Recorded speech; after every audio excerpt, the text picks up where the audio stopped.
America का ये मानना है अगर मुसलमानी राष्ट्रों ने ज़्यादा परमाणु बम बना लिया तो ये परमाणु बम आतंकवादियों के हाथ में जा सकता, और अगर आतंकवादियों को परमाणु बम मिल गया तो संसार में रातों रात प्रलय आ जाएगी। उनको कोई सोचना नहीं, उनको तो मरना है, मार देंगे। पाकिस्तान आज 57 देश मुसलमानों का है, इसमें पाकिस्तान को छोड़कर किसी के पास परमाणु बम नहीं है। लेकिन पाकिस्तान एक राष्ट्र है, देश है, उसका नीति नियम है, जिम्मेदारी उत्तरदायित्व है। पाकिस्तान अमेरिका को मानता, अमेरिका का चेला समझो। बिना अमेरिका से पूछ करो, कहीं परमाणु बम गिरा नहीं सकता। इसलिए अमेरिका को पाकिस्तान से कोई बहुत खतरा नजर नहीं आता। लेकिन ईरान एक अलग कैटेगरी का देश है, इसलिए डर लगता है। अमेरिका कह रहा भाई हमने पाकिस्तान को तो परमाणु बम चलो ठीक है बना लिया, अब हम किसी को नहीं बनाने देंगे। जितने लोग बना लिए बस बना लिए, समझौता करो, कोई नहीं बनाएगा। बड़ा खतरनाक चीज है ये। कुल मिलाकर के ये चीज देखो संसार के लिए कितनी खतरनाक होती जा रही। लेकिन जो बन गया उसका क्या होगा? पाकिस्तान का दब भाई ईरान बना रहा है। अमेरिका और ईरान देखो ऐसा देश जो मुसलमान, लेकिन मुसलमानों में भी ग्रुप है, एक शिया ग्रुप एक सुन्नी ग्रुप बन गया। सऊदी अरब वगैरह शिया ग्रुप को शिया सुन्नी ग्रुप के हैं, और ईरान जो है शिया ग्रुप का है। अमेरिका ने खुद दोनों को भिड़ा दिया, मुसलमानों को ही भिड़ा दिया, ईरान और सऊदी अरब। देखो इसलिए मुसलमान में भी आपस में द्वंद्व होता नजर आ रहा। कोई भी मुसलमानी राष्ट्र इसीलिए ईरान के साथ खड़ा होता दिखाई नहीं दे रहा।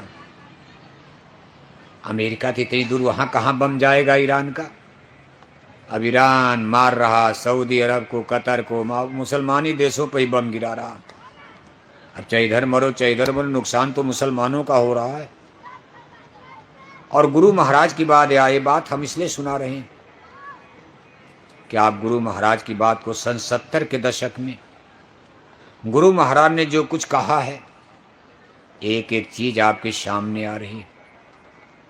गुरु महाराज ने कहा भाई मुसलमान आपस में लड़ेंगे, अपनी हानि आप करेंगे।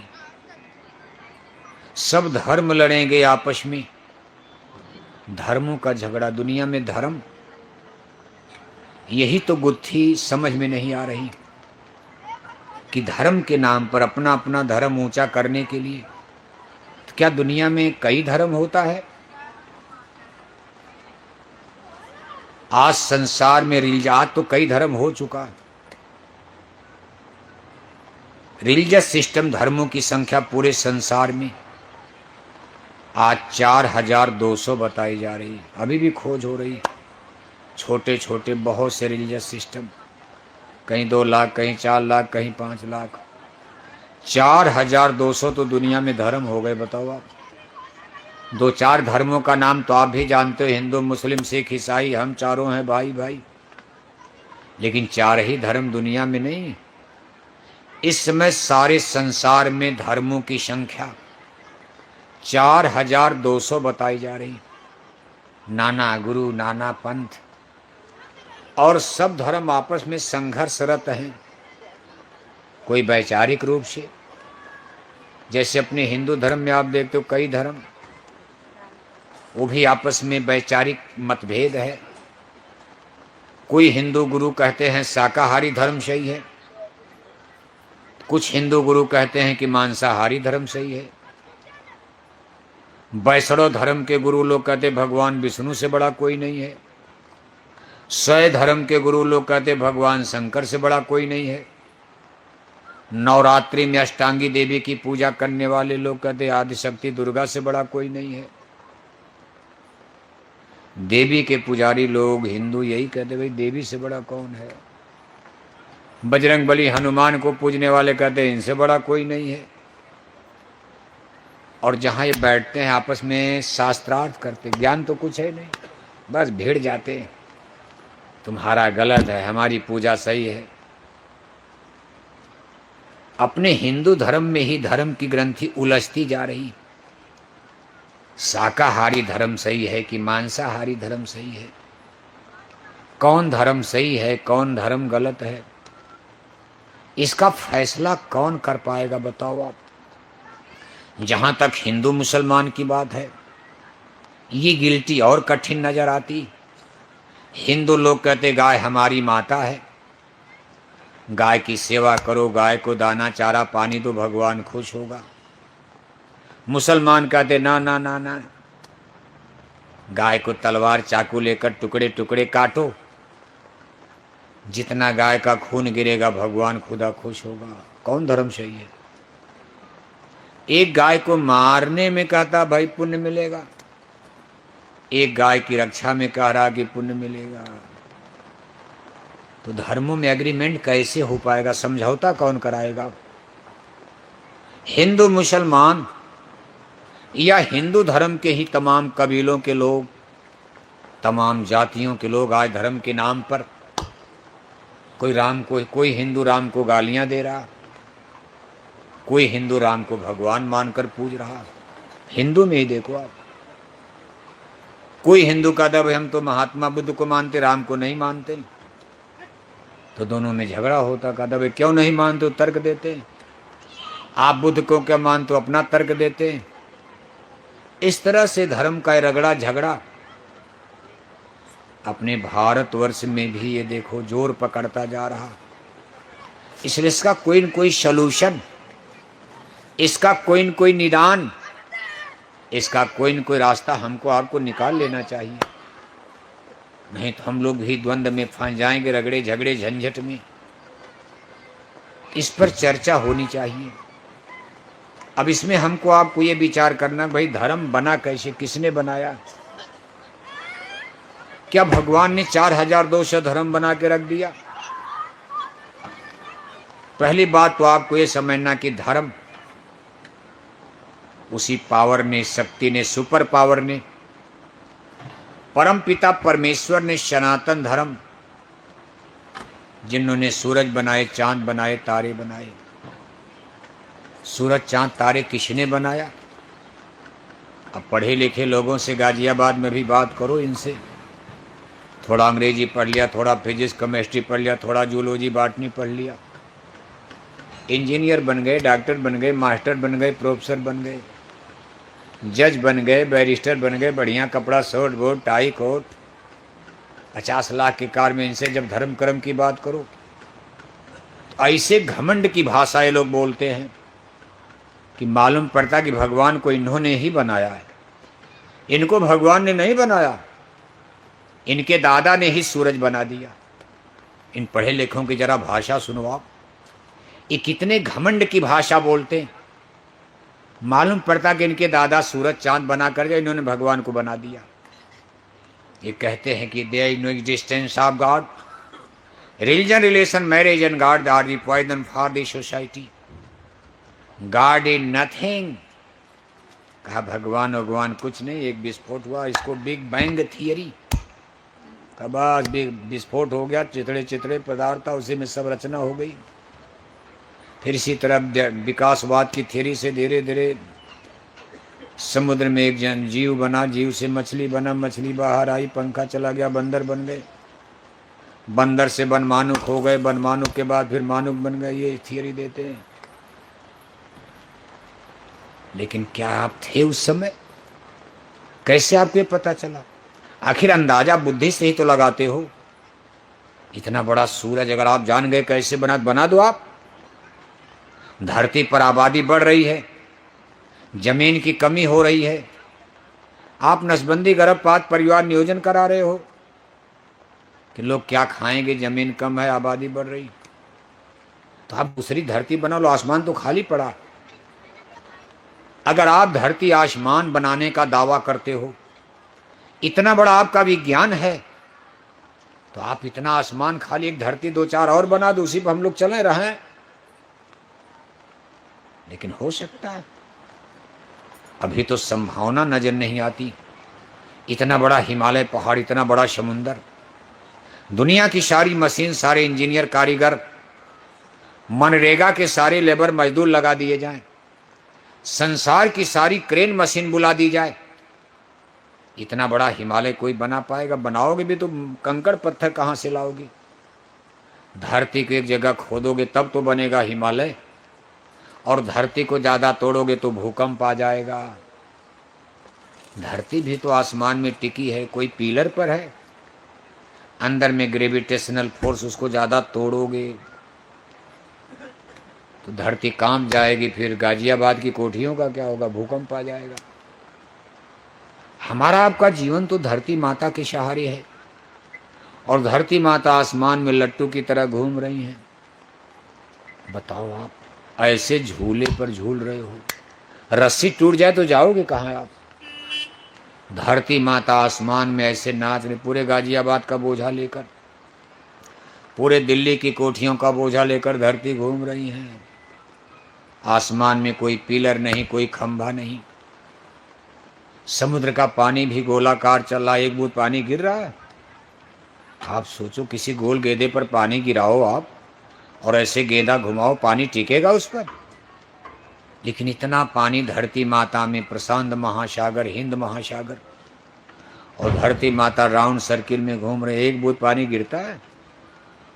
हम आप सोचते हैं धरती चपटी है, बस ऐसे प्लेन है, ना ना, घूम रही है। धरती सूरज के सामने राउंड सर्किल में चक्कर लगा रही है, ऐसे ऐसे ऐसे। जो भाग सामने है वहाँ दिन है। इस समय अमेरिका में रात हो गई, अमेरिका नीचे चला गया, भारत ऊपर आ गया, फिर अमेरिका ऊपर दिन हो जाएगा। इसलिए भारत के सापेक्ष अमेरिका को पाताल लोक।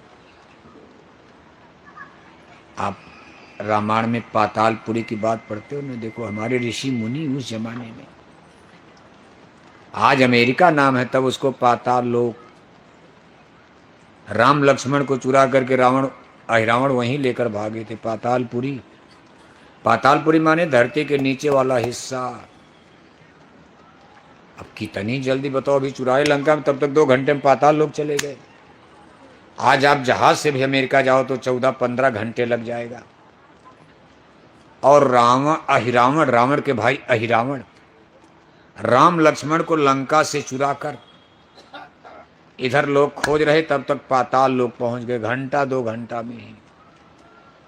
तब तक खोजते खोजते हनुमान पहुंच गए वहां। कभी आप इस पर भी, ये सब गप है।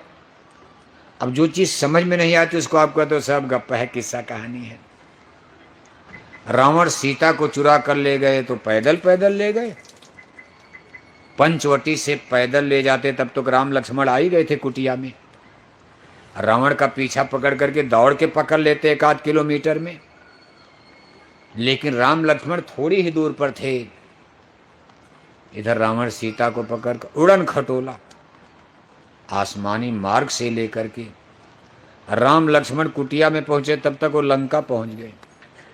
अब बताओ, नासिक तो महाराष्ट्र में है, गोदावरी नदी के किनारे महाराष्ट्र में, यहां से लेकर लंका पहुंच गए। इसमें भी कोई बात थी? अब आज के ज़माने में हेलीकॉप्टर, हवाई जहाज के युग में, इंटरनेट, कंप्यूटर, मोबाइल के युग में, अब तो आपको रामायण की बातों का विश्वास करना चाहिए। मान लो हाथी घोड़ा के ज़माने में नहीं विश्वास होता था, जब कार नहीं थी, मोटर नहीं बनी, हवाई जहाज, हेलीकॉप्टर नहीं बने थे, जब इंटरनेट, कंप्यूटर, मोबाइल नहीं बनी, अणुबम, परमाणु बम नहीं बने थे, तब हम रामायण गीता का विश्वास न करते, बात अलग है। आज के इस इंटेलेक्चुअल, वैज्ञानिक, बौद्धिक युग में रामायण गीता की बातों पर आपको आश्चर्य क्यों होता है? अगर रावण सीता को उड़न खटोला पर बैठा कर लंका लेकर 1 घंटा में पहुंच गए, ताज्जुब किस बात का है? यही हो सकता कि नहीं, हमारे, आप ये कहना चाहते कि हमारे पूर्वज बुद्धू थे, केवल पत्थर से मार करते थे, तब आप कहोगे हमारी बात तो गलत हो जाएगी, हम तो पाषाण युग कह रहे हैं। वो लोग केवल पत्थर के बारे में जानते, उनको लोहा का भी पता नहीं था। लेकिन महाभारत पढ़ते हो, वहाँ लिखा हुआ, 1 से सहस, सहस से लाखन, अर्जुन लगे सिंधु को पाटन। अर्जुन 1 बाण छोड़ते थे, आगे चल करके 10,000 हो गया। थोड़ी दूर पर आगे चल करके 1 लाख हो गया, थोड़ी दूर आगे आगे जाने पर केवल 10 लाख हो गया। यहां से तो एक बाण मारा, लेकिन वो कई लाख हो गया, कई लाख लोगों को मार सकता। कभी आप इस पर सोचते हो? यानी हमारे पूर्वजों को भी इलेक्ट्रॉन, प्रोटॉन, न्यूट्रॉन, मॉलिक्यूल्स और एटम्स, उन लोगों को भी अणु परमाणु का ज्ञान था। लेकिन वो लोग अध्यात्मवादी थे, ज्यादा इधर भौतिकवादी वो लोग नहीं थे। वो लोग यहां उतना ही विकास करना चाहते थे जितने में हमारा काम चल जाए। वो लोग स्पिरिचुअल एक्सपेरिमेंट, अपनी आत्मा के कल्याण पर ज्यादा ध्यान देते थे सतयुग त्रेता द्वापर में, कि भाई मानव जन्म मिला है तो आत्मा के बारे में कुछ ज्ञान प्राप्त किया जाए। अब इस समय कलयुग में हम आत्मा के बारे में कुछ सोचते नहीं, किसको आत्मा क्या है। तो आदमी आत्मा आत्मा तो कुछ मानता ही नहीं, कोई मानता है? बस यही शरीर को ही मानते हो आप, शरीर शरीर शरीर। और अगर शीशा ना बनता तो अपना चेहरा नहीं देख पाते। आपको क्या पता, मर जाते पता नहीं चलता हमारा चेहरा कैसा है। ये तो शीशा बन गया, शीशा दर्पण में आप देखते हो। लोग पहले पानी वानी में देख लेते थोड़ा बहुत। आप आत्मा के बारे में क्या जान पाओगे? अगर शीशा ना हो तो अपना चेहरा नहीं दिखाई देगा, हम कैसे हैं। मर जाओगे पता है, दूसरा तो देखकर हंसेगा, ऐसा ऐसा है। आप कहो भाई हमको देखकर ये हंसते क्यों हैं, हम तो बहुत सुंदर, लेकिन आपको पता ही नहीं आपका चेहरा कैसा है। लेकिन शीशा बन गया, उसमें आप दर्पण में देखते हो। बिना शीशा के अपना चेहरा नहीं देख सकते हो, तो बिना दर्पण के आत्मा को कैसे देख पाओगे? आत्मा है। अध्यात्मवाद यही कहता है शरीर और आत्मा दोनों अलग अलग, दो सब्जेक्ट, दो विषय, यानी दो वस्तु चीज अलग अलग है। हम लोग इस वर्तमान समय में केवल शरीर को मान करके आगे बढ़ रहे हैं। इसी शरीर के लिए खाओ पियो, नहलाना धुलाना सुबह से शाम तक, रोटी कपड़ा मकान, बढ़िया बढ़िया कपड़ा, बढ़िया बढ़िया धोती साड़ी, बढ़िया बढ़िया भोजन, बढ़िया बढ़िया कार मोटर, सब झंझट पाले बैठे हो। और जितने झंझट पालोगे उतने दुख बढ़ेगा, क्योंकि चीजें परमानेंट नहीं है। यही तो धर्म ग्रंथों का ज्ञान है। मान लो किसी के एक बच्चा है, पैदा हुआ, माँ बाप को खुशी है, पूरे गांव में लड्डू बंट रहा कि भाई बेटा पैदा हो गया, और बेटा मर गया। मैनेज मार्टल, यहां सृजन और विनाश दोनों चलता, मरना भी है। जिस दिन मरेगा लड्डू बांटोगे, बैठ के रोना पड़ेगा। जिसके एक बेटा है एक बार रोएगा, और जिसके मान लो 2 बेटे हैं 2 बार रोना पड़ेगा। जितना ज्यादा संसार का विस्तार करोगे उतना ज्यादा आपको रोना पड़ेगा, क्योंकि चीजें एक न एक दिन आपको छोड़नी है। ये शरीर भी आपको त्याग करना पड़ेगा, छोड़ना है। रहना नहीं, देश वीराना है। और हम लोग इसी शरीर और शरीर के भरण पोषण के लिए सुबह से लेकर शाम तक तमाम संग्रह संचय, एक कोठी गाजियाबाद में, तब तक दूसरी दिल्ली में बनाने लगे, तब तक वहाँ कोरोना फैल गया। रहोगे कै कोठी में आप? कोठी बनकर तैयार, तब तक राम नाम सत्य हो गए, कोरोना में रहने का मौका भी नहीं मिला। कोठी बनाई लेकिन रह नहीं पाए, तमाम लोग देखो चले गए, और कफन दफन भी सही नहीं हो पाया। जेसीबी मशीन से गड्ढा खोदकर अस्पतालों में पत्नी ने पति को छोड़ दिया, पति ने पत्नी को छोड़ दिया, बाप ने बेटे को छोड़ दिया, बेटा ने बाप को छोड़। कोई छूता था? अरे कहा बाबा घर मत ले आओ, पूरा घर बीमार हो जाएगा, मर जाएंगे। वहीं मुझे सर पुलिस अधिकारी क्यों छुएंगे? मशीनों से लाद करके, जेसीबी मशीन से गड्ढा खोद कर, औरत पर मर्द, मर्द पर औरत, हिंदू पर मुसलमान, मुसलमान पर हिंदू, एक ही साथ जल्दी जल्दी गड्ढे में डालकर जेसीबी मशीन से मिट्टी डाल दिया। जूता चप्पल, उसी सूट बूट टाई कोट कपड़े लत्ते में कफन भी नहीं दे पाए आप। नहलाना धुलाना तेल फुलेल चंदन की लकड़ी पर कुछ नहीं, जेसीबी मशीन ने उसी में डाल दिया।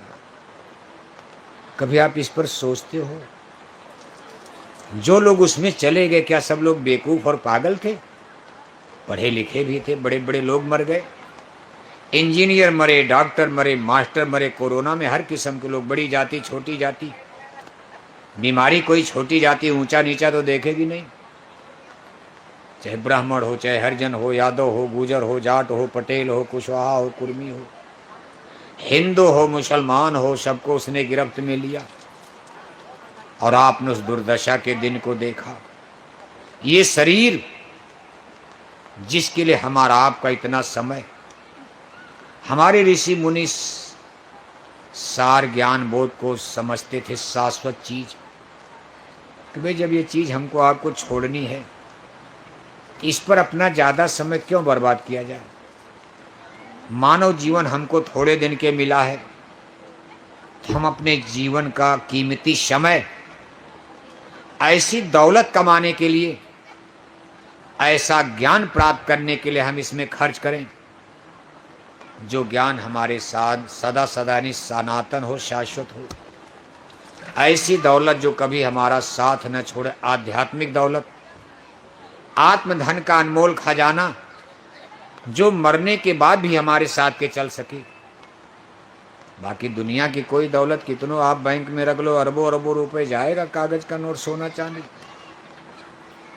और अमर है आपकी आत्मा, शरीर तो मर है, मृत्यु लोक में जाएगी। सूरज की तरह से चमकता हुआ चेहरा, सोने की तरह से चमकती ये काया शरीर, एक दिन आग में जलकर मुट्ठी भर राख हो जाएगी। मिट्टी मिट्टी में मिल करके मिट्टी बन जाएगा। एक राजा था, एक रानी, और मर गए राजा, मर गए रानी, हो गई खत्म सबके किस्से, कहानी खत्म हो गई। आप दिल्ली के बगल में रहते हो, किले महल देखो आप, कितनी मेहनत से बनवाया होगा। दिल्ली का लाल किला मुगल बादशाहों ने बनवाया जब क्रेन मशीन नहीं थी। इतने बड़े बड़े पत्थर जगह जगह बनवा करके खड़ा किया, लेकिन आज वो सब लोग छोड़ करके चले गए। कुछ दिन तक उनकी औलादें और संतानों ने दिल्ली पर राज किया। आज उनकी औलादों और संतानों का पता नहीं, जिनने दिल्ली का लाल किला बनवाए, आज उस पर देखो भारत गणतंत्र, तमाम लोग दूसरे अब उस पर काबिज हैं। इसी तरह ये संसार का क्रम है, चलता रहेगा।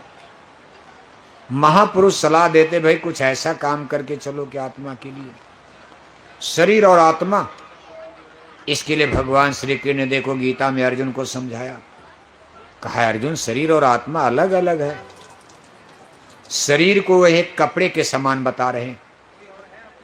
कहा वासांसि जीर्णानि यथा विहाय गृह्णाति नवानि नरो अपराणि तथा विहाय शरीराणि जीर्णा गृह्णाति आत्मानि नवानि देहि।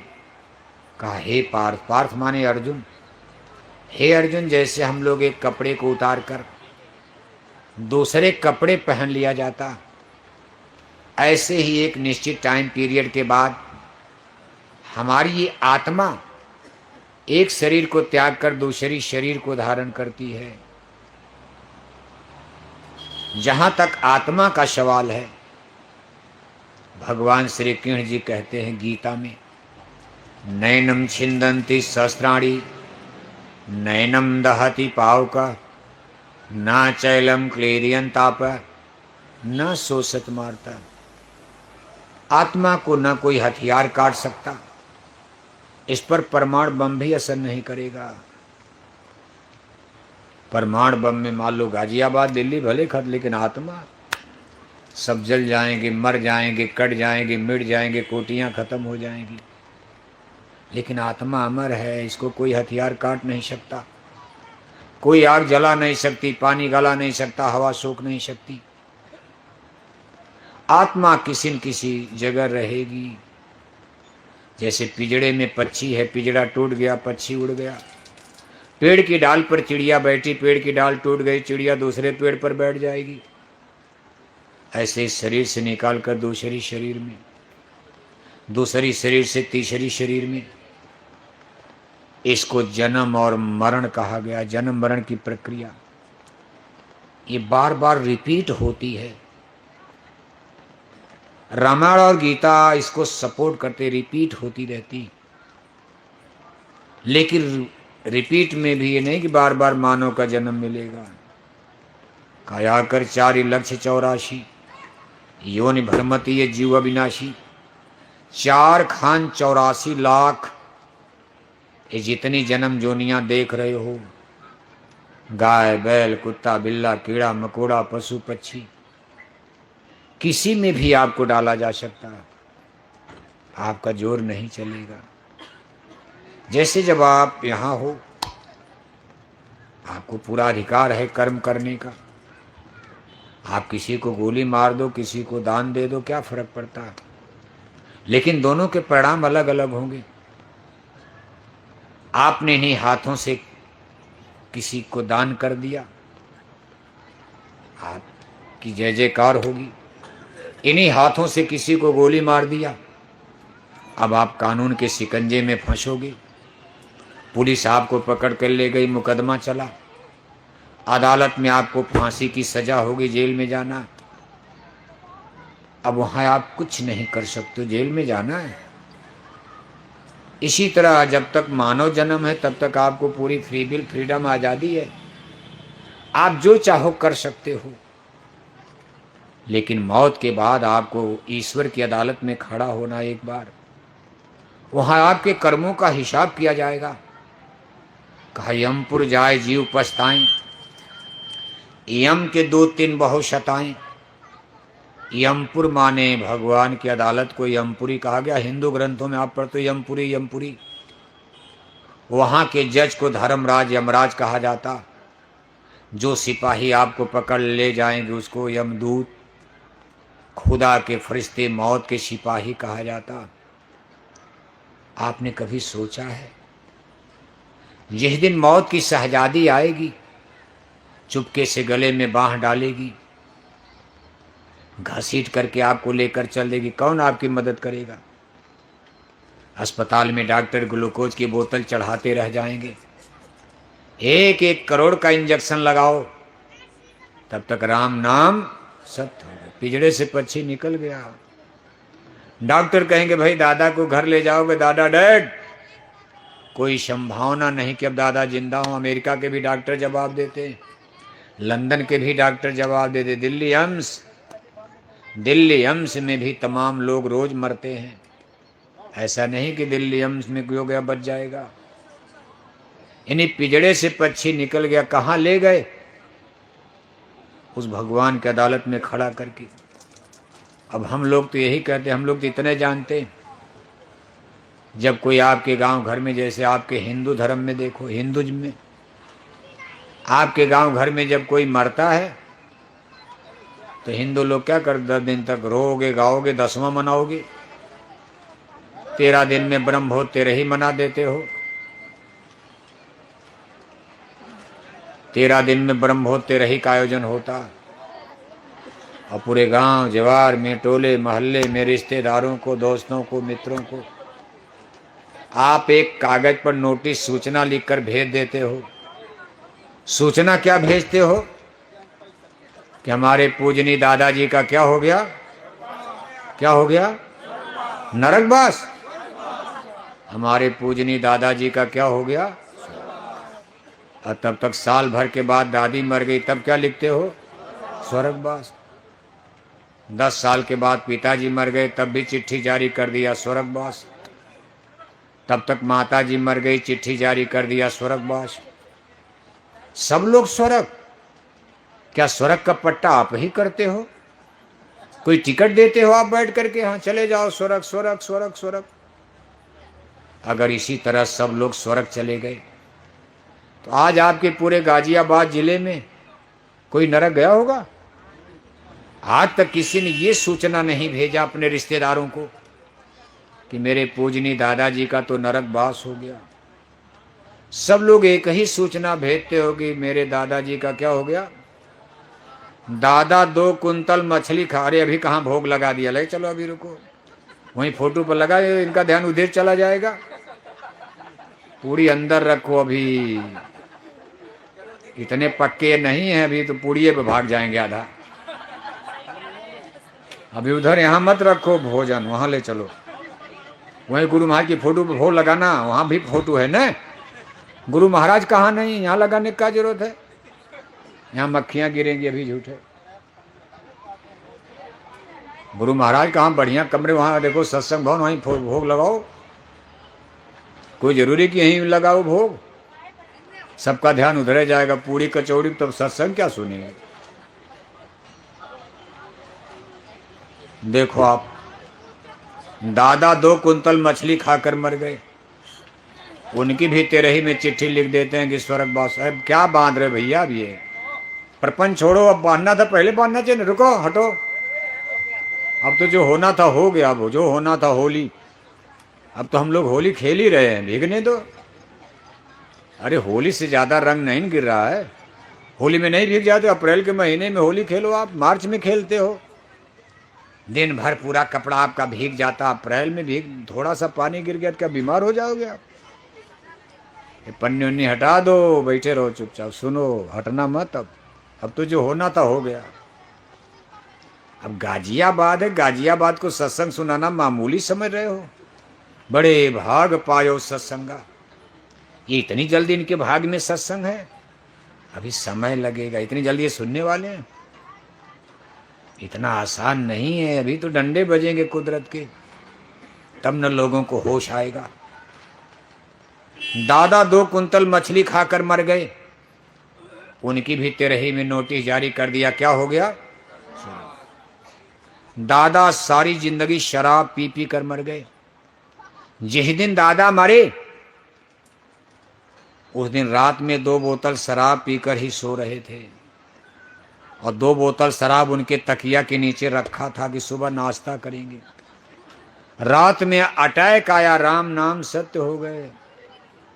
सुबह देखा कि दादा मर गए, जब तकिया उठाई गई 2 बोतल शराब थी, उनकी भी तेरही में चिट्ठी जारी कर दिया, इनका भी क्या हो गया। जिसको गाजियाबाद की पुलिस ने काउंटर कर दिया कि गाजियाबाद का सबसे बड़ा माफिया, सबसे बड़ा गुंडा है, डकैत है, बदमाश है, कतली है, कानून ने उसको गोली मारने का आर्डर कर दिया, उनकी भी तेरही में नोटिस जारी कर दिया, इनका भी क्या हो गया। बताओ आप, इनका भी स्वर्ग, इनका भी स्वर्ग, इनका भी स्वर्ग, तब तो भगवान का नरक खाली पड़ा होगा। अगर आपकी बात सही है तो आज तक पूरे गाजियाबाद में कोई नरक गया होगा, पूरे उत्तर प्रदेश में कोई नरक गया होगा, पूरे इंडिया भारत हिंदुस्तान में कोई नरक गया होगा, तो मुसलमान क्यों पीछे रहेंगे, नरक भेजेंगे। जब हिंदू भेजने को तैयार नहीं तो मुसलमान अपने दादा दादी को नरक भेजेंगे। वो भी कहते जन्नत हो गया, जन्नत हो गया, तो और 2 कदम आगे बढ़ गए। मुसलमानों ने कहा भाई वो बिल्कुल एकदम खुदा की दवा, कयामत के दिन सबको माफ कर दिया जाएगा। तो कुछ नहीं, सब रूहें जा रही हैं, और जब कयामत आएगी सबको माफी मिल जाएगी, काम झंझट खत्म हो जाएगा। ये सब आपका प्रपंच है, अपने मन से कानून बना करके गोली चलाओगे आप। जो दिल्ली लखनऊ का कानून करा उसी पर सजा मिलेगी। नहीं नहीं, हम अपना कानून, हम गोली चलाएंगे, बंदूक चलाएंगे। कानून कॉन्स्टिट्यूशन होता, दिल्ली और लखनऊ के कानून के सामने बड़े बड़े लोगों की हेकड़ी बिगड़ जाती। इसी गाजियाबाद में देखो, बड़े बड़े लोग जो डॉन कहे जाते थे, जब कानून के शिकंजे में फंसे तो राइफल बंदूक जमीन पर आ गई, सारा उनका अहंकार, गरूर, गुमान, घमंड चूर हो गया। और भगवान का कानून, ईश्वर और परमात्मा का कॉन्स्टिट्यूशन ऑफ गॉड, जिसमें सबसे खतरनाक कानून जन्म और मरण का है, इस जन्म और मरण के कानून से राजा प्रजा अमीर गरीब कोई नहीं बच सकते हो। चाहे आप कितनों फर फर फर फर अंग्रेजी बोलो, चंदा मामा पर जहाज लेकर चले जाओ, चाहे कितनों परमाणु बम बना लो, जन्म मरण कॉन्स्टिट्यूशन ऑफ गॉड, जन्म मरण के कानून से कोई बच नहीं पाएगा। आपको भगवान के दरबार में अपने कर्मों का परिणाम भोगना ही भोगना। अगर आप अच्छे कर्म करके चलोगे अच्छी जगह भेजा जाएगा, बुरे पाप कर्म करके चल रहे हो तो खराब जगह ही तो जाओगे। इसलिए अध्यात्मवाद सनातन धर्म कहता भाई अच्छे काम करो, अच्छे काम करो, मानो सनातन धर्म का पालन करो। सनातन धर्म परमात्मा का बनाया ही कानून है, जिसका फंडामेंटल प्रिंसिपल है सत्य हिंसा परमो धर्म। यही संसार के मनुष्यों का पहला धर्म है, सनातन धर्म। और आपको ताज्जुब होगा, ये भारत, इसी भूखंड पर इसकी स्थापना प्रभु ने किया है। यहीं से सारे संसार में फिर फैला, कहानी लंबी है। इतिहासकार इसी बात को छिपा ले गए, इसीलिए भारत को the great master of the world, विश्व गुरु कहा जाता। संसार के जितने धर्म, जितनी कल्चर, संस्कृति आप देख रहे हो, सबकी जड़ और बुनियाद भारत से जुड़ी है। चाहे ईरान हो, चाहे सऊदी अरब हो, चाहे इजिप्ट हो, चाहे यूनान हो, चाहे मिस्र हो, चाहे इजराइल हो, चाहे अमेरिका हो, चाहे लंदन हो। आज भी अमेरिका में एंग्लो इंडियन, अमेरिका में जो आदिवासी रहते हैं, वर्तमान में जो लोग हो तो यूरोपीय लोग, अंग्रेज ही कब्जा करके वहाँ बस गए से भारत में कब्जा किए। तो भारत से तो हम लोग भगा दिए अंग्रेजों को, लेकिन अमेरिका में अंग्रेज बस गए, वो कब्जा कर लिया। वहाँ के मूल निवासियों को दबा, उनको एंग्लो इंडियन कहा जाता। ये सब भारत से ही विस्तार हुआ है। थोड़ा और पीछे चलोगे तब धरती एक में जुड़ी हुई थी बहुत पहले, फिर इसमें विस्फोट हुआ, 9 खंड में बंट गई। आपको तो 3 लोक 9 खंड में, धरती के 9 टुकड़े हो गए, 9 भाग हो गया। पहले धरती एक में थी, पानी वाला हिस्सा एक तरफ, जमीन वाला एक। पैदल पैदल चले जाओ आप। आज वर्तमान में नहीं समझ पाओगी, धरती एक में है। जब भगवान ने इसको शुरू में, धरती एक में जुड़ी, पानी वाला हिस्सा बिल्कुल अलग है। इसमें भूकंप आया, विस्फोट हुआ, धरती के 9 टुकड़े, 9 खंड में, जिसको महाद्वीप कहा जाता। आज भी कुछ महाद्वीपों का नाम, कुछ तो समुद्र में डूब गए, वो महाद्वीप ही 9 खंड था। और इसमें सबसे श्रेष्ठ खंड भारत, जिस पर वर्जिन ऑफ लाइफ, मानव जाति की उत्पत्ति हुई। भारत भूखंड, जम्बू द्वीप, इसको जम्बू द्वीप, भारत नहीं तब जम्बू द्वीप कहा जाता था, जम्बू महाद्वीप। इस पर बाद मानव ने जन्म लिया, भगवान ने फिर कानून बनाया कि भाई हमारे कानून के तहत आपको रहना। तब स्टेट्स, अभी कोई राजा रानी, लंदन, अमेरिका, भारत, पाकिस्तान देश वश नहीं बना। जब देश नहीं बना तो राजा रानी कहाँ से बनेंगे? जब राजा नहीं है तो कानून कहाँ से आएगा? इसलिए सृष्टि को सीधे भगवान कंट्रोल कर रहे हैं, जिन्होंने हमको आपको जन्म दिया। उन्होंने जो कानून बना उसे को सनातन धर्म कहा गया, और इसकी मूल थियरी थी सत्य हिंसा परमो धर्म। सत्य ईश्वर का सांकेतिक नाम है, सत्य ही ईश्वर है, ईश्वर ही सत्य है। ईश्वर ने हम मनुष्यों से कहा कि देखो हम आपको ऐसी जगह भेज रहे जिसको माया का देश, वहाँ एक शक्ति मिलेगी, माया आपको भरमाएगी, आपको भटकाएगी मृत्यु लोक में।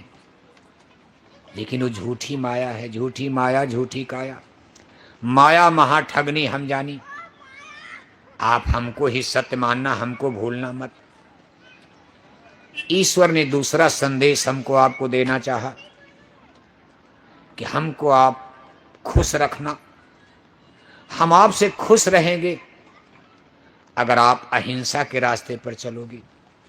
देखो सब जितनी कायनात है मैंने पैदा किया, सबको मैं बनाऊंगा, बना रहा हूं।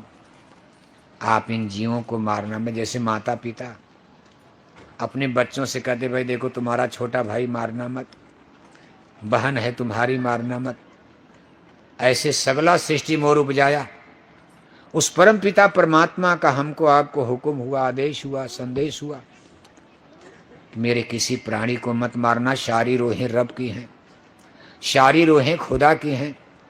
एक ही अल्लाह ताला खुदा रब्बुल आलमीन ने सारी खिलकत जहान को पैदा किया। ईश्वर अंश जीव अविनाशी, चेतन अमल सह सुखराशि। इसमें से किसी को मारोगे तो समझो तूने मेरे एक बंदे को मारा है, कत्ल किया।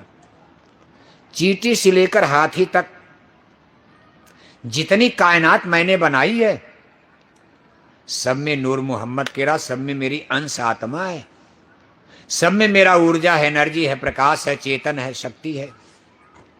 आप किसी को कोशिश करना कि आपसे किसी को तकलीफ न मिले। अगर इस वसूल पर आप चलोगे, एक हमको मानो, एक ईश्वरवाद इसको कहते हैं, एक ही ईश्वर की पूजा, एक परमात्मा को सत्य मानना, बाकी सब झूठा है। दूसरे अहिंसा का ही मार्ग कहा, मैं आपसे कभी नाराज नहीं होगा। अब देखो धर्म को कितने छोटे दायरे में, बड़ी सरल भाषा में भगवान ने तो समझा दिया। बाद में अब इसी धर्मों में देखो विखंडन होने लगा। अब इतना धर्म को क्लिष्ट कर दिया कि हम लोग समझ ही नहीं पाते। प्राणायाम क्या है, कुंडलनी जागरण क्या है, खेचरी अगोचरी क्या क्या दुनिया का प्रपंच ला दिया। अब बेचारी जनता है कि पता ही नहीं चलता धर्म क्या है। सीधी बात थी, परमात्मा को मानो, अहिंसा के रास्ते पर चलो, नाम कमाई शब्द डोर को पकड़ो। अब इसी भगवान के बनाए कानून में जब गड़बड़ी होती, मान लो आदमी ने हिंसा का रास्ता चुन लिया, लोग पशु पक्षी मारने लगे, हिंसा हत्या करने लगे, संसार में मनुष्यों के कर्म बिगड़ने लगे, तब परमात्मा ने अपने मैसेंजर, अपने संदेशवाहक, अपने देवदूत, मैसेंजर ऑफ गॉड समझाने के लिए भेजना शुरू कर दिया। एक नया सिलसिला खड़ा हो गया। गुरु, सदगुरु, संत, महात्मा, पीर, पैगंबर, औलिया, ऋषि, मुनि, ज्ञानी, ध्यानी, ये लोग भी समझाते रहे। सत्संग, प्रवचन, कथा चलती रही, दुनिया गिरते पड़ते लुढ़कते चलती रही। लेकिन ऐसी परिस्थिति एक आ गई जब साधु संत महात्माओं का कथा प्रवचन सत्संग ये दवा फेल हो गई, कोई असर नहीं। जैसे होम्योपैथी का तो चिगड़ा मारो आप, अब कैंसर हो गया तो कौन दवा असर करेगी बताओ आप। तब भगवान ने देखा कि ये तो धर्म की नाव डूब जाएगी, तो भगवान ने कहा मुझको ही चलना चाहिए। पहले तो ऋषि मुनि साधु संत अपनी स्पिरिचुअल पावर अंश भाव में छोटी छोटी शक्तियों को, जैसे आपके गाजियाबाद आपके मोहल्ले में 2 आदमी का कत्ल हो जाए तो प्रधानमंत्री थोड़ो ना आएंगे, अरे दरोगा ही ठीक कर लेंगे, बहुतों का कलेक्टर कप्तान एसपी आ जाएंगे। और मान लो कोई इतना बड़ा बम फूट गया, 2-4 हजार लोग मर गए, कोई आतंकवादी आक्रमण हो गया, 10,000 मर गए गाजियाबाद में, तो प्रधानमंत्री मलट्टी लेकर आ जाएंगे। ऐसी धर्म के प्रति स्थिति हो गई। ऋषि मुनि साधु संत महात्मा असफल असहाय हो गए, नहीं संभाल पा रहे धर्म को। तो भगवान ने कानून बनाया, भाई मैं भी आ सकता हूं। और ये पहला प्रमाण मिलता है आज के लाखों बरस पहले धरती पर भगवान का प्रत्यक्ष रूप में पहला प्रमाण रामावतार। ये विश्व के इतिहास में ancient history of India, ancient history of the world है। इसके पहले कोई ना आपको लंदन में मिलेगा, ना अमेरिका में मिलेगा, ना यूरोप में मिलेगा, चीन, जापान, सऊदी अरब, कहीं कोई नहीं मिलेगा। लाखों बरस पुराना इतिहास भारत का, तब न ग्रेट मास्टर कहा गया, भारत विश्व गुरु। धरती पर भगवान जन्म ले रहे हैं। आप रामायण पढ़ते हो, रामायण में इसका प्रमाण। अब लोग कहते हम रामायण मानते ही नहीं हैं। अब नहीं मानोगे तो क्या दवा है। नहीं मानने वालों के लिए तो भगवान ने जन्म लिया। रावण कहने लगे हम आपकी बात नहीं मानते। भगवान ने कहा अच्छा ठीक है, मैं डंडा लेकर आ रहा, अभी मनाता हूं ना।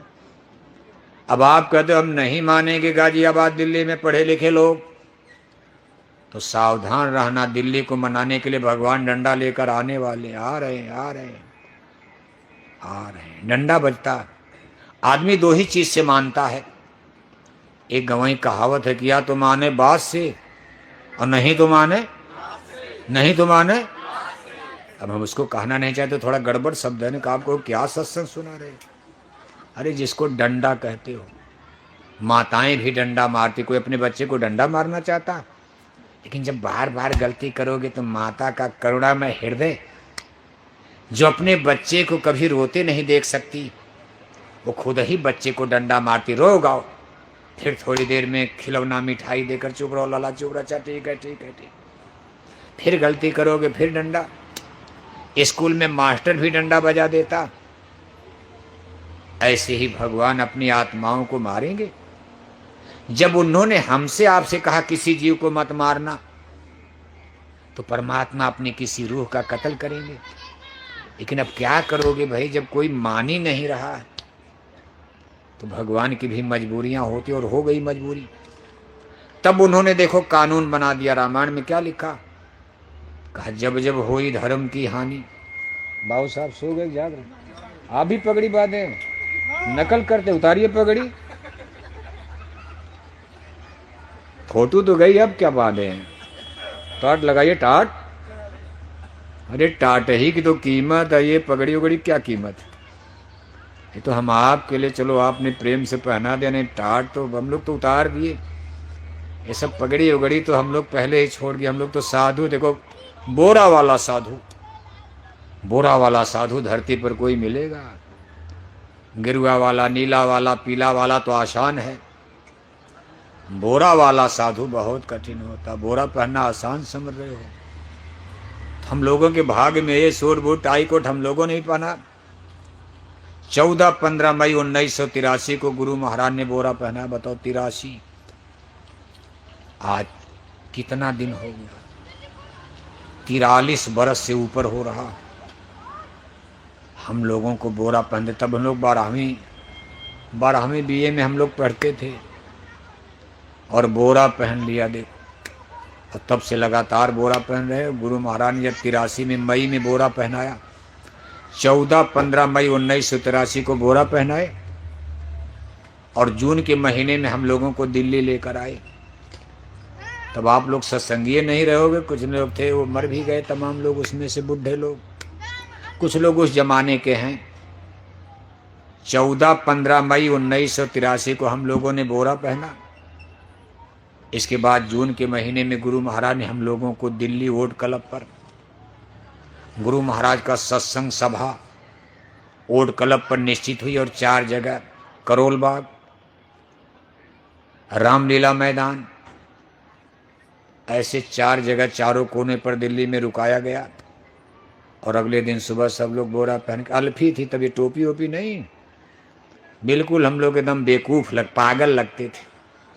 अल्फी नीचे केवल लंगोटी थी, ये बाँह हो नहीं थी, तब उसमें अपने हाथ से सिल लिया था। कोई टेलर ओलर सिलने को तैयार नहीं होता था शुरू में। और गुरु महाराज ने कहा चश्मा उल्टे लगा, चश्मा आगे नहीं पीछे लगा लेना, चश्मे का मुंह पीछे हो जाए और उसका ये हिस्सा आगे हो जाए। और गुरु महाराज ने कहा घड़ी अपने पैर में बांध लेना। बताओ आप, बेवकूफ में भी बेवकूफ। और कहे दिल्ली की सड़कों पर निकलो आप, और सब लोग ओड क्लब की तरफ चलो। चारों तरफ से दिल्ली में ओड क्लब पर पहुंचने के बाद गुरु महाराज उस कार्यक्रम में, देखो हम लोग आज हम आजमगढ़ से, जून का महीना कितनी गर्मी होती, उस समय हम आजमगढ़ से साइकिल से दिल्ली आए थे, हम खुद आए थे। सोच 5 दिन में पहुंचे थे, 5 दिन लग गया था। कानपुर, कन्नौज, अलीगढ़ यही रोड से आए थे, एटा वाला, गाजियाबाद होकर ही गए थे। तब गाजियाबाद दिल्ली के बीच में गैप था, गाजियाबाद अलग तब दिल्ली अलग था, बीच में गैप था। अब तो पता ही नहीं चलता दिल्ली कहाँ गया, गाजियाबाद कहाँ चला। और सड़कें भी बहुत सिंगल पतली सड़कें, तब इतनी ट्रैफिक नहीं थी। 5 दिन में हम चल करके दिल्ली आए थे आजमगढ़ से साइकिल से। आज आप सोचोगे बाबा आपने कब साइकिल चलाई, कोई सोचेगा हम इतनी साइकिल चलाए?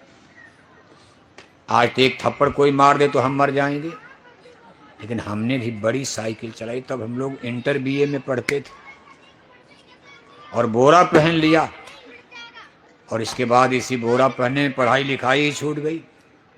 बोरा पहन करके स्कूल कॉलेज बताओ कोई जाएगा, क्या होगा उस समय सोचो आप। बहुत बड़ी कुर्बानियां बोरे वालों ने दिया है। टाट बोरे में लोगों ने, और गुरु महाराज ने दिल्ली ओट क्लब पर उस समय कहा था, महापुरुषों के वचन वाणी कभी वृथा नहीं हो सकते। गुरु महाराज ने जब सत्संग सुना तो कहे, बच्चा मुझे दिल्ली उजड़ी उजड़ी नजर आ रही है। ये भविष्य का बहुत बड़ा संकेत था। आज 43 बरस से ज्यादा हो गया, लेकिन महापुरुषों की वाणी कभी वृथा नहीं होती। गुरु महाराज एक संकेत दे गए कि शहरों का भविष्य अच्छा नहीं है। ये रेडीमेड जो कुछ आप बना रहे हो, शहरों का फ्यूचर खतरे में पड़ सकता। इसीलिए गुरु महाराज ने 80 के दशक में भूम जोतक खेतिहर काश्तकार समूह, बाद में उसको भूम जोतक समूह कहा गया, उन्होंने स्थापना किया। गुरु महाराज ये संकेत देकर गए कि गांव का भविष्य तो अच्छा है, लेकिन महानगरों का भविष्य अच्छा। महानगर कई तरह से खतरे की जद में है। महानगरों के लिए सबसे बड़ा खतरा जलवायु प्रदूषण का। गंदगी आदमी से ही बढ़ती है। गाय का गोबर, बैल का गोबर, भैंस का गोबर, इससे तो घर लीपा जाता है, लेकिन आदमी का गोबर, आदमी टट्टी करे घर की लिपाई करोगे, कितना बदबू करेगा। गाय का गोबर शुद्ध माना गया, देवी देवताओं के पूजा में प्रयोग होता। अब आदमी टट्टी करे तो उठा के कहीं फेंको कीड़े कचड़े में। गाय ज्यादा हो जाए, बैल भैंस ज्यादा हो जाए, कोई प्रदूषण नहीं, लेकिन अगर आदमी एक जगह ज्यादा हो गए तो प्रदूषण फैलेगा। जलवायु प्रदूषण, ये हवा को गंदी करेंगे, ये पानी को गंदा करेंगे। और मान लो कोरोना जैसी कोई भयंकर बीमारी अगर फैल गई तो ही बड़े बड़े शहर जहां आबादी ज्यादा होगी जद में आ जाएंगी। गांव तो फिर भी बच जाएंगे। आपने कोरोना बीमारी में देखा, सबसे बड़ा असर कोरोना का दिल्ली और बंबई पर असर रहा। दिल्ली बंबई से लोग भागने लगे, और जब भाग करके गांव में गए तो गांव में भी फैला दिया छुआछूत की बीमारी। लेकिन पहले असर दिल्ली और बंबई पर। दूसरा खतरा महानगरों के लिए है भूकंप का। मान लो गांव में भूकंप आ जाए, आदमी गन्ने चने के खेत में, उसके पीछे खेत है, भूकंप आया उठ करके अपने गन्ने के खेत में, चना मटर के खेत में भाग जाएगा। लेकिन दिल्ली, गाजियाबाद, नोएडा 50-50 मंजिला कोठियां बना दिया, कहां भाग कर जाओगे। भूकंप तो 1 मिनट का, आधा सेकंड, आधा मिनट का, 30 सेकंड, 1 मिनट में भूकंप तबाह कर देगा। कोठियां ऐसे डगमगा रही, कहां जाओगे लिफ्ट से, कितने लोग उतरोगे। और ये दिल्ली देखो भूकंप की पट्टी पर है। पश्चिम में ईरान जहां लड़ाई चले, हिंदू कुश पहाड़, हिमालय के नीचे नीचे तराई का क्षेत्र, आसाम की पहाड़ियों तक के नीचे नीचे, ये भूकंप की पट्टी पर आ रहा। वैज्ञानिक बता रहे हैं इसमें आपका दिल्ली गाजियाबाद भी आ रहा है। अगर महा हिमालय कहीं जोर से, अभी तो धीरे धीरे 5.6 पे आता, कभी 4.5 का भूकंप आता। अभी 2-3 दिन पहले भी दे रहा था, कुछ हिला दिया था दिल्ली को। एनसीआर हिलता है बार बार झूला की तरह। अगर कहीं ये हिमालय हिल गया तो दिल्ली गाजियाबाद की को हम श्राप देने, हम तो आपकी रक्षा के लिए आए, हम तो आपके लिए दुआएं करने आ रहे हैं। और याद रखना, जब तक ये सत्संग होते रहेंगे तब तक आपकी रक्षा होती रहेगी। इसलिए सत्संग से इनकार मत किया करो। सत्संग छोड़ दोगे, कोई प्रधानमंत्री मुख्यमंत्री आपकी रक्षा नहीं कर पाएगा। भूकंप से कोई बचा पाएगा, गुरु महाराज ही बचा सकते हैं। नेचर, प्रकृति, कुदरत, देवी देवता, ईश्वर, भगवान, साधु संत, महात्मा ही बचा सकते हैं। विभीषण को लंका में बचा दिया, सारी लंका जल गई, विभीषण की कुटिया बच गई थी। घबराने वाला विषय नहीं है, डरना नहीं, लेकिन कुल मिलाकर के दिल्ली पर खतरा मंडरा रहा है। तीसरा देखो, सबसे बड़ा खतरा है युद्ध का। WW3 तीसरे विश्व युद्ध का नगाड़ा बज रहा। जिसमें न्यूक्लियर वेपन्स के प्रयोग की धमकी दी जा रही।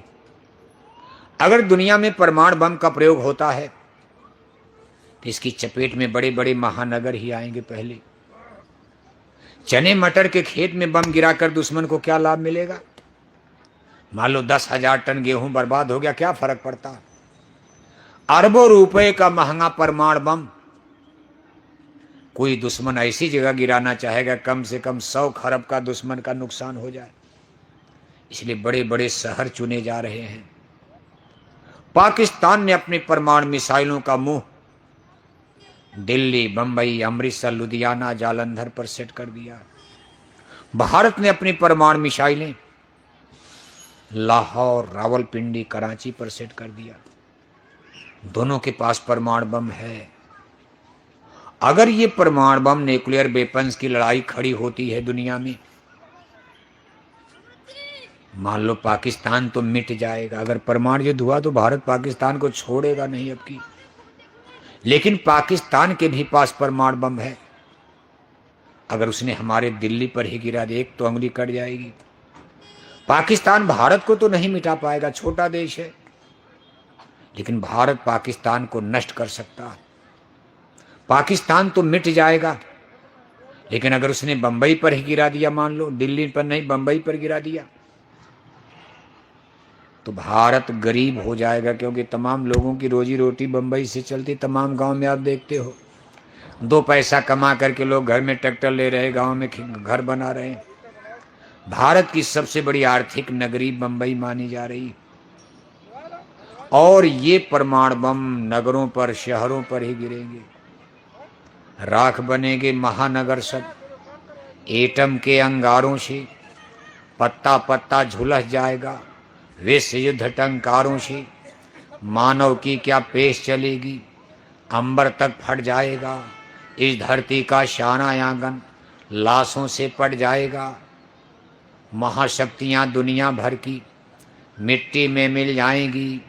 क्रूर विधर्मी मानव की तब अकल ठिकाने आएगी। सत्संग से नहीं समझ में आ रहा।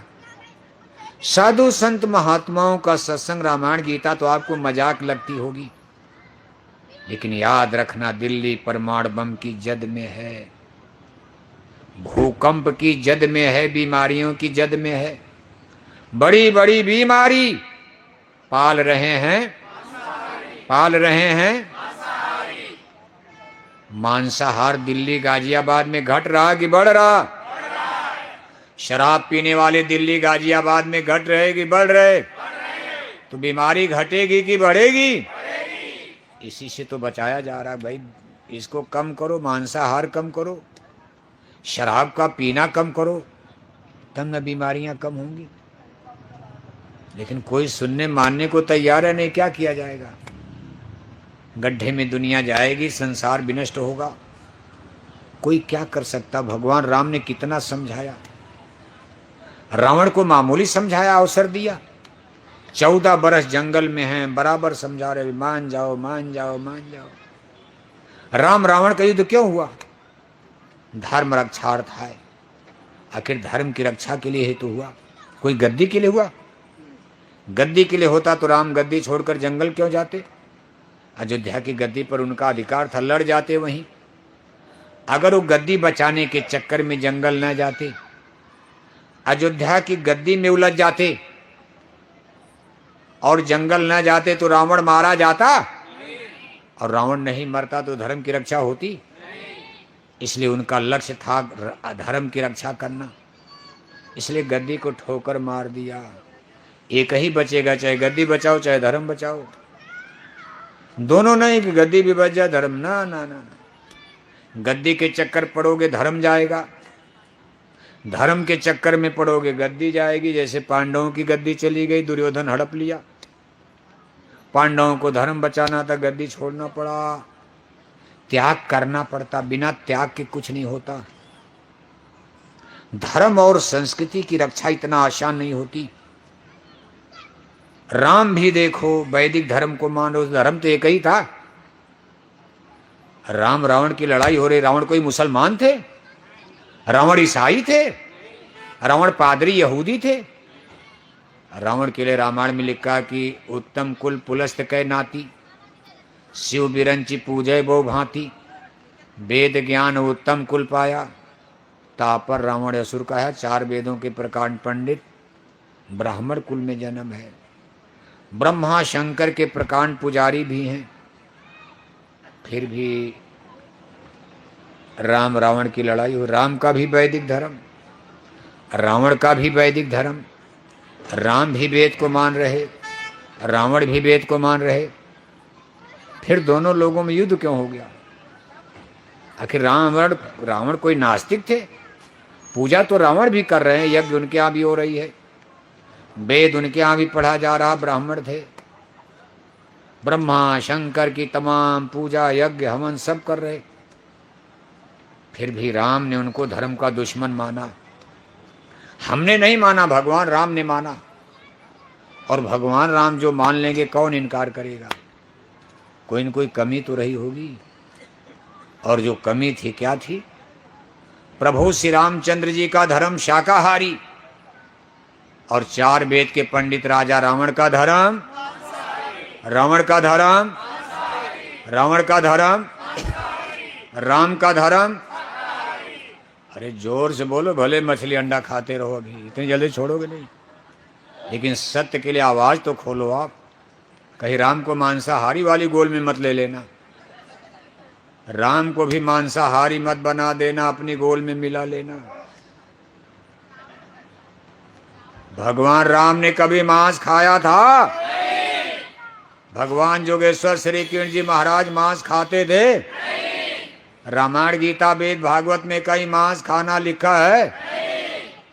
लेकिन पढ़े लिखे लोग कहते हैं नहीं नहीं, कुछ नेता लोग राम भी मांस खाते थे, मृगा उर्गा मारते थे तो क्या करते थे, खाते रहे होंगे।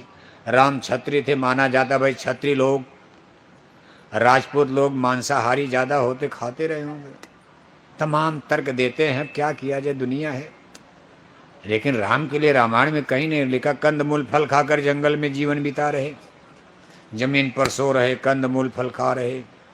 भूमि सैन बल कल बसन कंदमूल फल फूल, तेन सदा सब दिन मिले ताई समय अनुकूल। कंदमूल फल खा करके 14 साल का समय गुजार दिया और रावण का वध किया। रावण का धर्म मांसाहारी। दोनों लोगों में युद्ध हुआ, जीता कौन? कौन जीत गया? जीतेगा भाई जीतेगा, हारेगा भाई हारेगा। ये जो मांसाहारी धर्म देगा सब मिटने वाले हैं। अब आप कौन धर्म चुनते हो, चुनो आप। अंडा खाना सनातन धर्म नहीं है, मछली खाना सनातन धर्म नहीं है, शराब गांजा पीना सनातन धर्म नहीं है। और हिंदू लोग क्या कहते हैं? जय श्री राम जय श्री, दिन भर बोलो राम राम, जय श्री राम जय श्री राम जय श्री राम। और शाम को लिया 200 ग्राम टनाटन हो, इसे यही सनातन है? दिन भर राम राम, शाम को अंडे खाओगे, शराब पियो, कम सनातनी, ये सनातनी हो? इसको इसीलिए तो रावण को मारा था। ऐसा धर्म तो रावण भी मानते थे। मंदिर में टन टन घंटी घंटा बजाए जा रहे, हरे रामा हरे कृष्णा कीर्तन गाए जा रहे, अखंड रामायण पढ़े जा रहे, पूरे माथे भर चंदन तिलक टीका लगाए जा रहे, गंगा गोदावरी महाकुंभ नहाए जा रहे, और 1-1 किलो मछली, 10-10 बोतल शराब, 1-1 किलो अंडा। ये पूजा तो रावण भी करते थे, राम ने इसको इनकार कर दिया, कहा सनातन धर्म में नहीं है। सच्चा धर्म ने सनातन माने सत्य धर्म। कहा आप गलत कर रहे हो, काउंटर कर दिया रावण का। सोने की लंका को मिट्टी में मिला दिया इसी के लिए, और दुनिया चलती रही। फिर लाखों वर्ष के बाद फिर धर्म की नाव डूबी। तब जदुवंश कृष्ण अवतारा, हुई हैं हरन धरन अगभारा। सगे मामा कंस की जेल में, मथुरा में, यदकुल में, यदुवंश में योगेश्वर श्री कृष्ण जी ने, उसी भगवान ने फिर जन्म लिया। सारे राजा महाराजा भी धर्मी हो गए। जन्म हो रहा फिर ब्रह्म पुरुष का। बचपन किसी तरह गाय चराते अपना उनको समय बिताना था। उम्र हो गई 25-26 साल, जिस काम के लिए धरती पर जन्म लिया था, आज उस काम के लिए कुरुक्षेत्र मैदान में खड़े हो गए। जिन हाथों में बंसी थी, आज उन हाथों में चक्र सुदर्शन आ गया। नाचना गाना, रास लीला, गाना बजाना सब खत्म। मक्खन चुरा करके खाना, गाय चराना सब छोड़ दिया। कुरुक्षेत्र मैदान में चक्र सुदर्शन लेकर खड़े।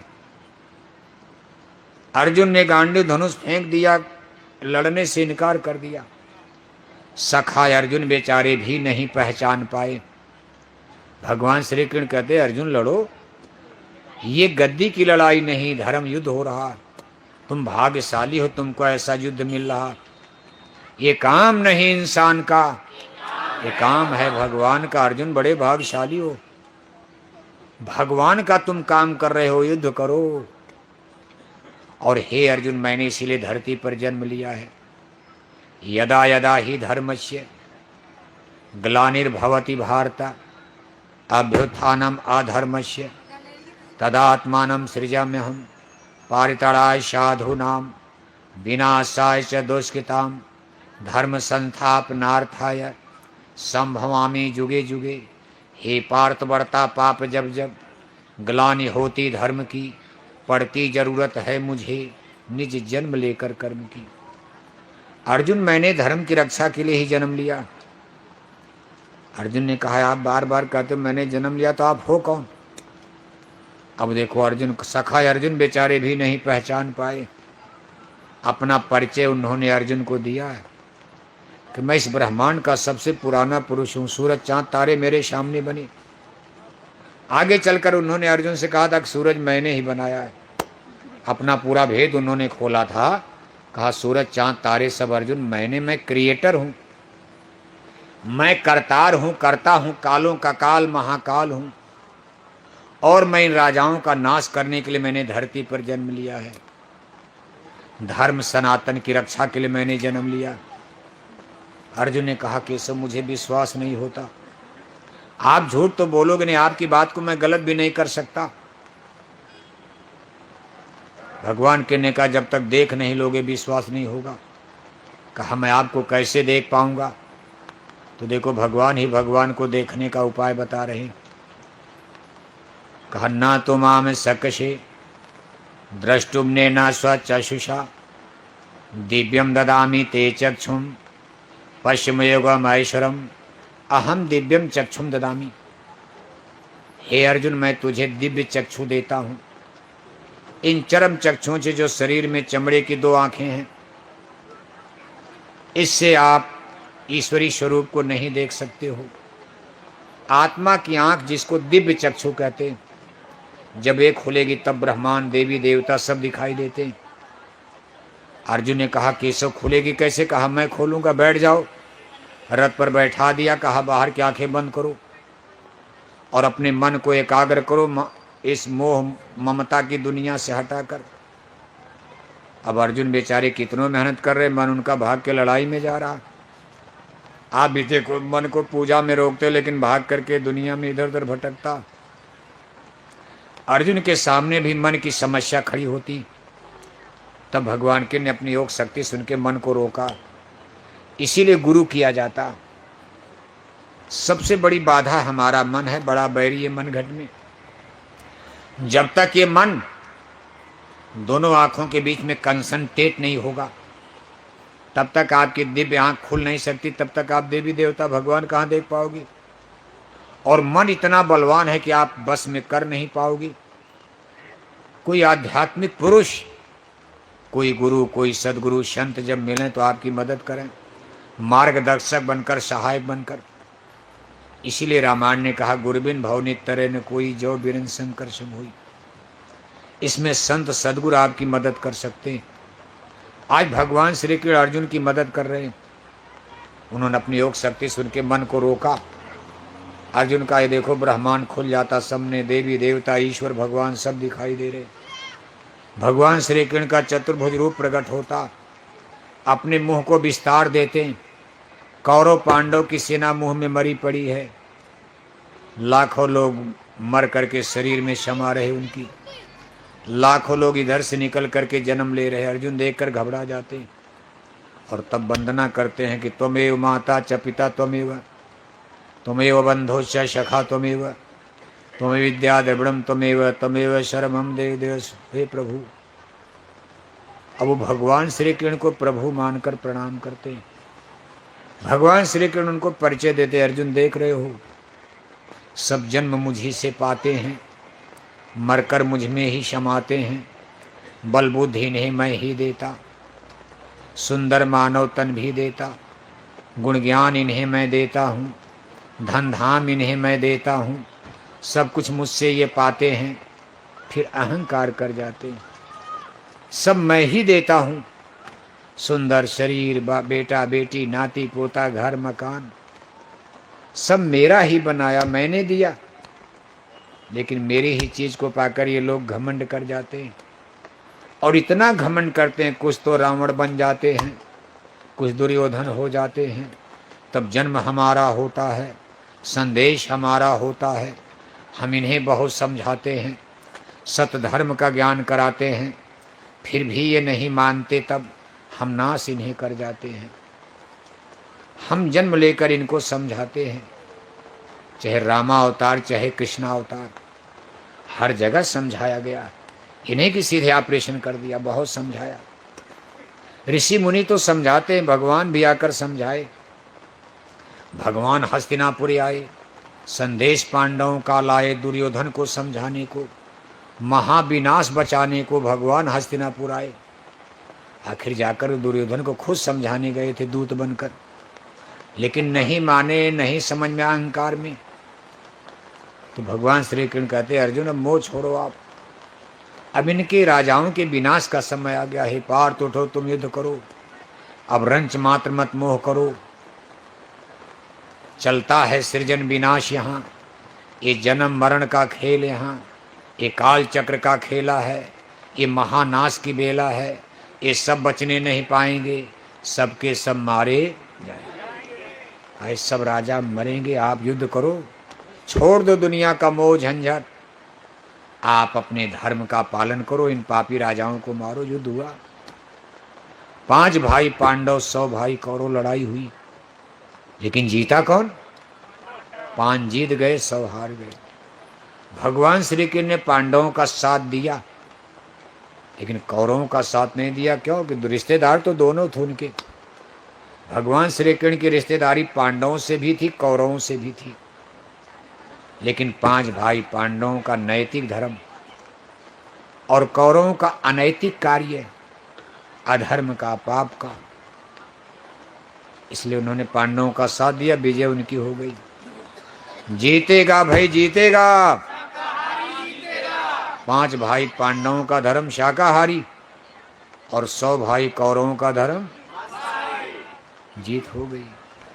आज भारत की स्थिति आप देखते हो, आज अपने भारत देश में 80% हिंदू मांसाहारी हो। पूरे भारत का आंकड़ा है, 80% हिंदू मांसाहारी, 20%। स्थिति यहां तक बिगड़ गई है कि शराब के नशे में लोग अपनी बुद्धि को, हिंदू घरों की बात हम करें, मुसलमानों की बात छोड़ो, अभी हिंदू घरों में शराब के नशे में लोग जब घर में जाते हैं, सामने सगी चाची आ गई, हाथ पकड़ लिया, चाचा भतीजी को नहीं पहचान रहा, भतीजा सगी चाची को नहीं पहचान रहा, बाप बेटी को नहीं पहचान रहा, भाई बहन को नहीं पहचान रहा। हम लोग 43 साल से बोरा पहन करके समझा रहे हैं। बेटों की शराब हम लोग नहीं छुड़ा पाए। गाजियाबाद में 43 साल बोरा पहनते प्रचार करते हो, कितना पर्चा पोस्टर बढ़ गया, लेकिन गाजियाबाद में हम लोग बेटों की शराब नहीं छुड़ा पाए। और अब पता चला कि गाजियाबाद में हमारी बेटियों ने भी शराब पीना, शराब पीना, गप नहीं बोल रहे हैं, बेटियां शराब पीने लगी यूनिवर्सिटी कॉलेज में। बताओ, अनपढ़ गवार नहीं, पढ़ी लिखी, अनपढ़ गवार तो अभी गांव में नहीं पीते, लेकिन पढ़े लिखे समाज में।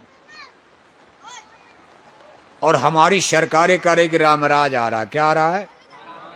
यही रामराज है तो रावण राज किसको कहा जाएगा? बताओ आप। छोटी छोटी बच्चियों के साथ तमाम बुढ़े बलात्कार कर रहे हैं, आप इसको रामराज कहते हो? अगर ये रामराज है तो रावण राज की परिभाषा कौन बताएगा? इसलिए आज जय गुरुदेव मिशन ने एक देखो प्रश्न खड़ा कर दिया। आज इस सत्संग सभा में हम आपसे भी प्रश्न कर रहे हैं। हमारे प्रश्न का उत्तर जोरदार शब्दों में देना, इतनी जोर आवाज में बोलना कि ये मशीन आपकी आवाज पकड़ ले। इस मशीन के द्वारा आपकी आवाज दिल्ली में बैठे माननीय प्रधानमंत्री जी तक पहुंचाई जा रही है। लखनऊ नहीं, भारत का मुख्य मरकज केंद्र दिल्ली है। कानून कायदे यहीं से बनकर चारों तरफ जाते हैं।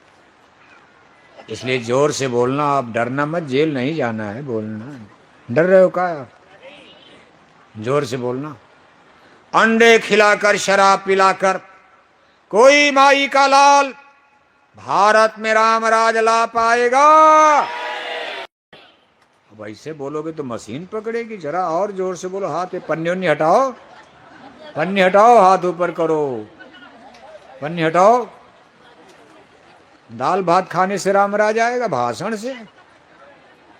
कुछ मेहनत करो, भीगो भागो, तपस्या करो। दोनों हाथ ऊपर करके, जितने तेज हाथ ऊपर करके चिल्लाओगे उतने तेज आवाज निकलेगी। लेकिन अगर किसी का फेफड़ा उफड़ा गड़बड़ है तब जोर से मत बोलना। पता चला यहीं मर गए तो एक और आफत करके जाओगे आप। लेकिन भगवान ने आपका फेफड़ा उपड़ा सही रखा तो पूरी ताकत लगा दो आज। भले मछलियां इतनी जल्दी तो छोड़ोगे नहीं आप, लेकिन आज सत्य सनातन के लिए भगवान के दरबार में हाथ तो उठा दो सही काम के लिए। सत्य को स्वीकार कर लो, कुछ पुण्य मिल जाएगा। अंडे खिलाकर शराब पिलाकर कोई माई का लाल भारत में राम राज ला पाएगा।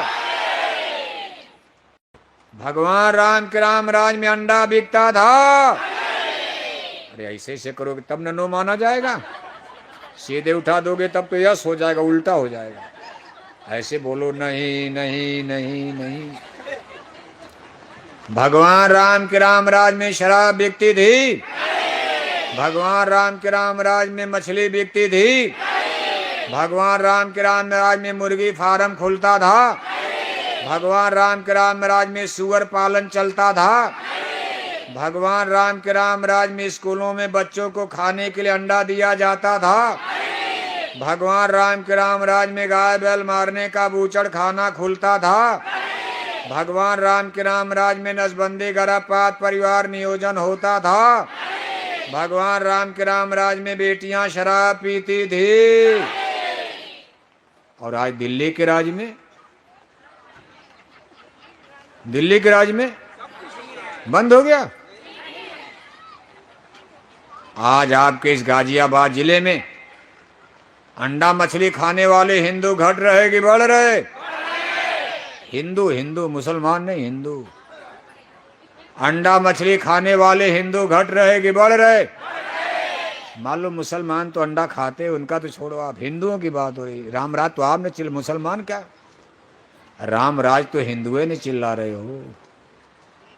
अंडा मछली खाने वाले हिंदू गाजियाबाद में घट रहे कि बढ़ रहे? शराब पीने वाले हिंदू गाजियाबाद में घट रहे कि बढ़ रहे?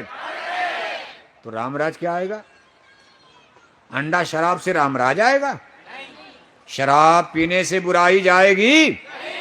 तमाम देखो माताएं रोती, भाई बच्चा शराबी हो गया, क्या किया जाए। शादी नहीं, ब्याह नहीं, तब तक गांजा पीने लगे। कक्षा 10 पास नहीं कर पाए तब तक शराब पीने लगे। तमाम माताएं परेशान, देवियां परेशान, पति शराब पी रहे।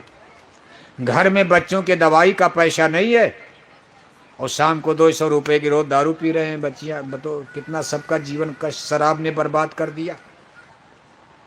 इसलिए हमारी माननीय प्रधानमंत्री जी से अपील हो रही, अगर आपको रामराज लाना है, माँ बहन बेटियों की लाज बचाना है, सनातन धर्म को बचाना है, भारत को विश्व गुरु बनाना है, तो गाजियाबाद में शराब की दुकानों पर बुलडोजर बुलडोजर बुलडोजर चला। बुलडोजर जाने झूठे अल्लाह मचा रहे हो। वैसे आप जानते होंगे क्योंकि आप उत्तर प्रदेश में ही तो गाजियाबाद है। और ये लखनऊ में माननीय जोगी साहब का ही प्रोजेक्ट है बुलडोजर। माननीय जोगी साहब का बुलडोजर लोगों के घर गिराने में लगा हुआ। किसी का घर गिरा देने से रामराज आएगा? अरे घर गिराने के बाद तो आदमी रोएगा कि हंसेगा? आपको श्रापे देगा कि भगवान इनकी सरकार चली जाए, इनका ये हो जाए वो हो जाए। घर बड़ी मेहनत से बनता। भले ठीक है किसी जमीन पर बना लिया, लेकिन आपको रोकना, आपके अधिकारी कर्मचारियों को तब रोकना चाहिए था। अब उस बेचारे ने बना लिया, तब क्यों गिरा रहे हो आप? आप राजा हो, राजा को दानी होना चाहिए।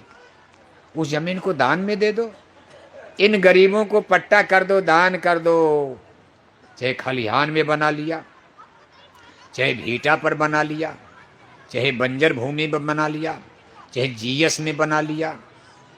अब बना लिया तो बना लिया, आपने रोका क्यों नहीं? आपके कानून को लेखपाल अधिकारी कर्मचारियों को मना करना चाहिए था। जनता को पता ही नहीं थी, उन्होंने बना लिया। और जब बना लिया तो गिरा रहे हो, कि ये गरीबों की आपको बद्दुआ श्राप लगेगा। मत सताओ गरीबों को, इनका दिल भी रो देगा जब सुनेगा इनका मालिक तुमको जड़ से।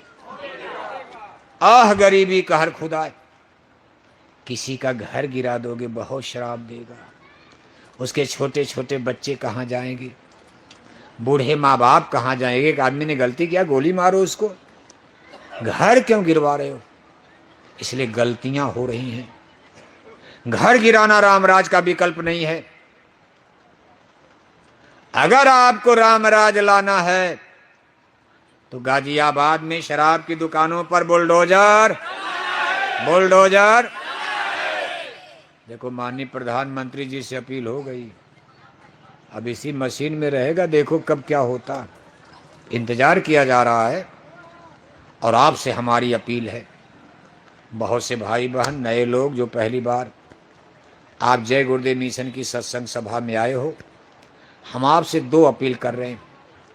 पहली अपील हमारी आपसे कि अपने चूल्हे पर मुर्दा पकाना बंद करो। ये भगवान के दरबार का सबसे बड़ा पाप माना जाता। पाप तो दुनिया में बहुत है, लेकिन पर पीड़ा सब नहीं अधमाई किसी जीव को। अपने जबान के स्वाद के लिए तकलीफ देना। आपके पास सब्जी की कमी नहीं है, अनाज की कमी नहीं है, दाल की कमी नहीं, दूध दही मक्खन घी की कमी नहीं है, लेकिन आप अपने जबान के स्वाद के लिए कहते भाई 500 रुपया किलो अमेरिका की सब्जी आ जाए, मज़ा नहीं आता। बकरी मुर्गी को मार करके मांस खाते का बड़ा मज़ा, बड़ा मज़ा, बड़ा मज़ा। इसकी भगवान आपको सजा देंगे। कोई किसी को मारते हो तकलीफ और आप मज़ा ले रहे हो। कोई मजबूरियां तो आपकी है नहीं कि खाने के बिना मर रहे हो आप। सब्जी अनाज फल फूल सब आपके पास। इसलिए ये हिंसा हत्या अपने जबान के स्वाद के लिए। आप अपने चूल्हे पर मुर्दा पकाना धीरे धीरे बंद करो। एकाएक नहीं, धीरे धीरे। अभी आपके लिए समय है।